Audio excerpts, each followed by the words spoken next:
Et donc je commencerai par dire d'abord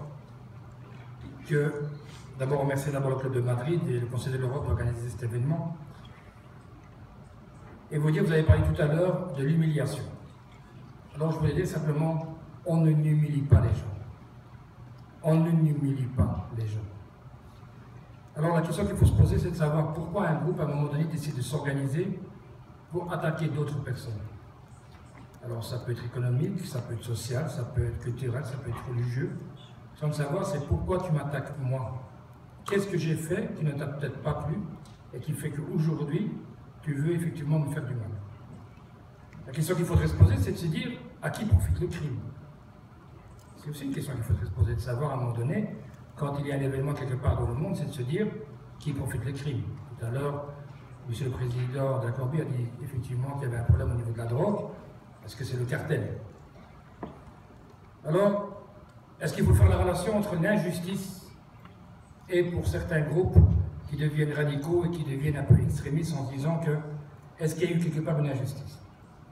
Alors vous savez, dans mon pays, je suis de la Belgique et je suis aussi de ce quartier qui s'appelle Molenbeek, et le ministre de l'Intérieur, la première réaction du ministre de l'Intérieur qui doit s'occuper de la sécurité de tous les citoyens, au lendemain a dit « je vais aller nettoyer Molenbeek ».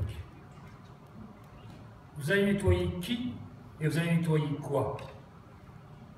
Est-ce que quand une décision est prise au Conseil de l'Europe et que certains belligérants ne sont pas contents, est-ce qu'on va s'attaquer à la population qui n'a pas pris cette décision? Il y a des gens qui ont pris des décisions à un moment donné et il faut les arrêter. Ce sont des terroristes, ils étaient peut-être logés, ils habitaient peut-être la commune, mais ils ne représentent certainement pas les 100 000 personnes qui habitent cette commune. Le plus grave, c'est que le lendemain, un journaliste philosophe connu de France, M. Zemmour, pour ne pas le citer, dit qu'il ne faudrait pas bombarder Raqui ou Raqqa, il faudrait bombarder Molenbeek. Ça va s'arrêter où, ça? Si le propre ministre de l'Intérieur n'est pas là pour me garantir la sécurité, il n'a pas sa place.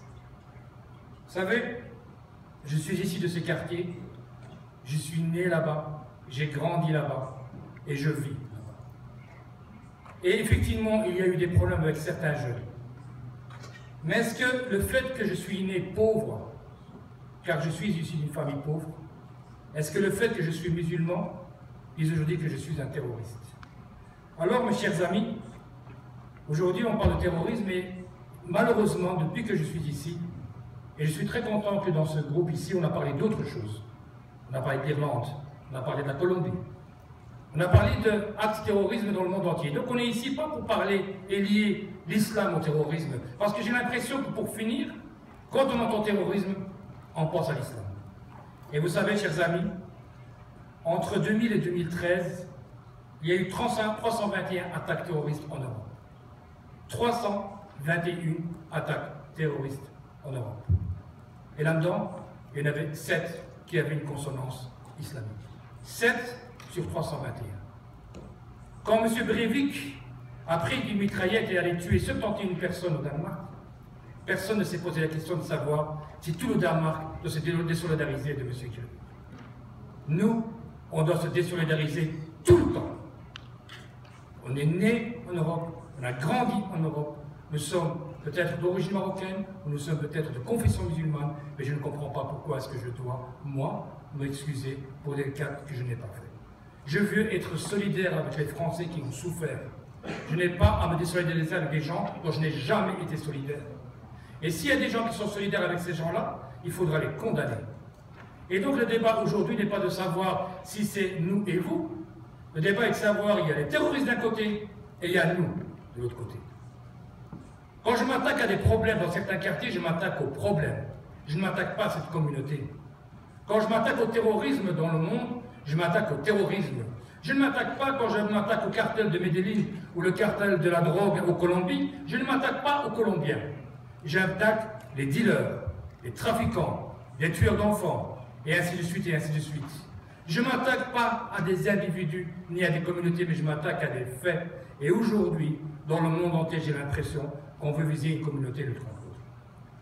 Chers amis, En vos titres et vos qualités, je pense que monsieur a dit tout à l'heure, il est très important de rester rationnel, donc je vais lire encore 2-3 faits que j'ai sur moi, parce que c'est quelque chose qui est très émotionnel, puisque effectivement, tous les jours, on est terrorisé. Le terrorisme, vous savez, c'est quoi le terrorisme? Le terrorisme, c'est de voir sa fille de 12 ans, ma petite fille de 12 ans qui m'envoie un SMS pour me dire, papa, aujourd'hui, on a dû faire un exercice à l'école pour nous expliquer, en cas où il y aurait des terroristes qui rentrent à l'école, comment sortir, comment rester calme, comment ne pas quitter son local.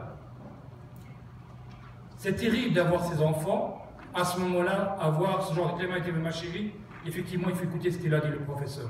On ne sait jamais ce qui peut arriver. Le terrorisme, c'est ça, c'est terroriser les populations. Et parfois de faire très attention à ce que nous prenons comme décision, car elle aura un impact sur nos enfants et sur la relation qu'elles auront avec les autres.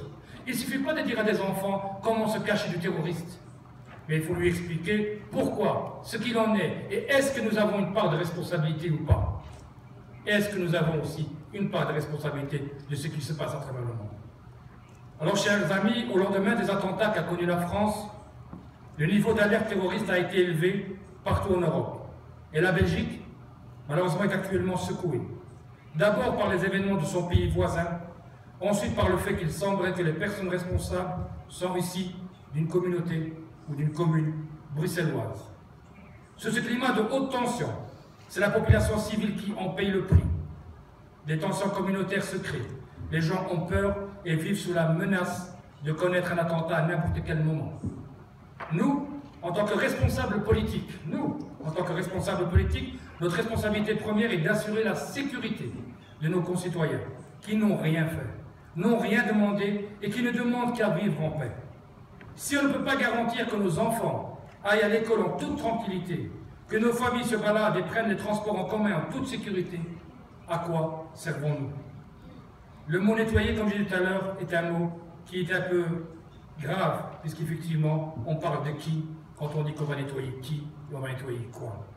C'est pour cela qu'il est incontestable que des mesures de sécurité soient prises de manière impérative mais réfléchie, et j'insiste là-dessus, et que l'extrémisme, quel qu'il soit anéanti. C'est un mot lourd, mais effectivement, il faut le condamner, mais aussi le combattre s'il le faut. En Occident, mais aussi en Orient et en Asie, ce sont autant de millions de gens qui sont victimes de ces dérives et qui eux aussi ne demandent qu'à vivre en paix.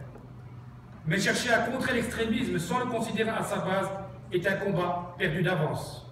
Je répète, mais chercher à contrer l'extrémisme sans le considérer à sa base est un combat perdu d'avance. Rien ne sert d'aller bombarder tel ou tel pays pour lutter contre le terrorisme, le radicalisme ou l'extrémisme, parce qu'il renaîtra fatalement. On ne combat pas une idéologie ou un monde de pensée par les armes, et ça, je crois qu'il est primordial que nos États finissent enfin par le comprendre. La question qu'il est plus que nécessaire de se poser, et dont les réponses varieront en fonction des contextes géopolitiques de chaque pays, c'est comment arrive-t-on à virer vers cet extrême qui nous isole de la société, nous pousse à haïr ce monde qui nous entoure et nous mène jusqu'à tuer des dizaines, des centaines, des milliers d'innocents. Que reste-t-il de l'humanité? Mais que reste-t-il de l'humanité d'un être qui n'éprouve aucun remords à l'idée de passer à un tel acte? La deuxième question, et je crains qu'on me reproche d'oser la poser, c'est est-ce que nos États dits démocratiques contribuent à la création de cet extrémisme? Il faudrait se poser la question. De manière indirecte peut-être, car directement je suis sûr que aucun pays ne le voudrait, mais de manière indirecte. Et ensuite de se demander jusqu'à quel niveau. Alors, tant que nos États continueront à favoriser leur intérêt économique plutôt que l'intérêt de la population en s'immisçant dans les conflits internationaux, nous continuerons à créer cet extrémisme qui nous identifie comme l'ennemi qui attaque sans raison des femmes, hommes et des enfants, si ce n'est que pour de l'argent ou le pétrole. Tant que nos États ne condamneront pas fermement les atrocités commises aux quatre coins du monde et qu'ils ne cessent pas d'y appliquer une considération à géométrie variable, nous continuerons à se mettre à dos nos propres peuples. Parce qu'ils se disent que nos représentants voient ce qui se passe et qu'ils se taisent. Oui, mesdames et messieurs, ce qui se passe en Syrie, nous le savions il y a 4 ans. Nous le savions il y a 5 ans. Pourquoi avons-nous attendu autant de temps? Et se taire, c'est cautionner. C'est montrer que nous faisons une différence entre la vie humaine. Tant que nous ne cesserons pas de marginaliser ces minorités qui vivent avec un passeport européen depuis des générations maintenant, en leur rappelant constamment qu'ils n'ont pas la même chance de réussite que les autres. Moi, je suis déjà la 3e génération. Mon grand-père était déjà là. Mon père était là. Moi, je suis là. Et j'ai 5 enfants. Et encore aujourd'hui, on me rappelle toujours que je suis d'ailleurs. On me rappelle encore maintenant que je suis un macaque et un bougnoul, qu'il vaut mieux retourner dans mon pays. Retourner dans quel pays? Parce que j'ai une religion différente. Pour quelle raison je dois subir tout ça? Qu'ils ne seront jamais acceptés pour ce qu'ils sont, tant qu'on n'arrêtera pas de les pointer du doigt en stigmatisant leur religion, stigmatiser ma religion. Leur croyance, on continuera à créer ce fossé qui pousse ces gens à se replier vers un discours de haine de l'autre. Vous savez ce que disent certains jeunes? L'autre ne m'aime pas. Pourquoi je l'aimerais? L'autre ne me respecte pas pour ce que je suis. Pourquoi je le respecterais? L'autre ne veut pas de moi. Pourquoi sa vie devrait avoir de la valeur pour moi? Alors vous connaissez le boomerang. Le boomerang, on le lance, et tôt ou tard, il revient. Alors agir contre l'extrémisme à sa source, c'est aussi décortiquer les discours de certaines personnes. Et vous savez, les jeunes reçoivent parfois des petites vidéos, et on leur dit, vous savez, monsieur, regardez des femmes qui sont en train de pleurer en Syrie, qui disent on est violés. Si vous n'êtes pas capable de nous défendre, on va nous juste des pilules pour que nous ne tombons pas enceintes. Ce genre de discours circule dans les quartiers à Bruxelles, et d'autres jeunes pensent qu'ils peuvent aller sauver cette injustice, parce que nos gouvernements n'ont peut-être pas intervenu à temps. Alors agir en investissant, et je termine, doublement dans le secteur de l'enseignement, c'est très important. Lutter activement contre toutes les formes de discrimination. Ça, on l'a dit et on va le répéter. Mais alors, pour moi, c'est les 4 points, et puis je termine, monsieur le modérateur. C'est favoriser et faciliter l'échange d'informations au niveau européen. On a vu les conséquences aujourd'hui que cela pouvait avoir avec les attentats de Paris. Certains étaient fichés en France, mais pas en Belgique, et inversement. Ça veut dire qu'aujourd'hui, nous avons des pays qui gardent des informations. D'autres les partagent, d'autres les gardent. Alors, c'est quoi le jeu? Aujourd'hui, nous constatons et nous avons les informations comme quoi que nous savions que ces gens étaient fichés. Nous savions que ces gens étaient dans une banque de données. On savait qu'ils étaient potentiellement dangereux. Et pourtant, on ne les a pas arrêtés. Alors chacun se posera les questions qu'il faudra au bon moment. Il est facile maintenant de critiquer toute une communauté. Mais la discussion est de savoir aujourd'hui qu'est-ce qu'on fait. Ça passe par la mise en place d'un numéro vert, par exemple. Un numéro vert où des gens pourraient téléphoner à une personne qui pourrait les aider par rapport à signaler un comportement extrême. En permettant une collaboration active entre les acteurs de terrain et les autorités, comme par exemple les imams, qui ont la possibilité au quotidien de déconstruire un discours que certains vont retrouver dans les réseaux sociaux. En se positionnant par les forces de l'ordre comme étant comme une partie de la population, mais bien au contraire avec cette population. Les forces de l'ordre sont là pour nous aider, ils ne sont pas là pour nous condamner. Alors pour terminer, je voudrais juste dire une chose. Un jour, j'étais invité dans un débat télévisé en Belgique, et une dame, une journaliste, me pose une question, elle me dit « Monsieur », et j'aime bien répéter cet exemple, vous qui êtes un politicien, mais vous êtes aussi musulman pratiquant, vous allez aussi dans les mosquées, n'avez-vous jamais entendu quelqu'un qui a voulu faire un attentat à Bruxelles? Je dis, comment, madame?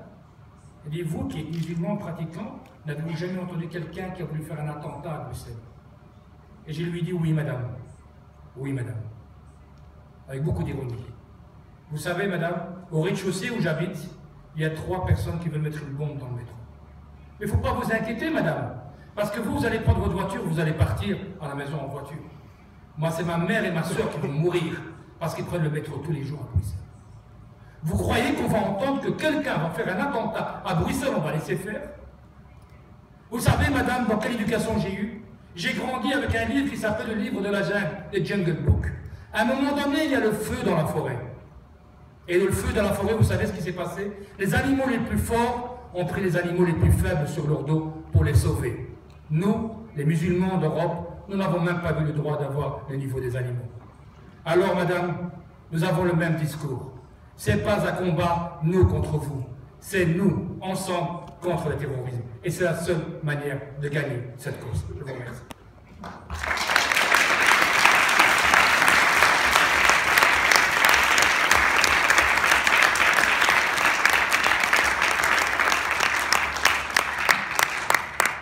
I thank you very much for a very moving, very passionate, tragically topical presentation, but we thank you very much indeed for it and appreciate what you've had to say and the powerful feelings behind it.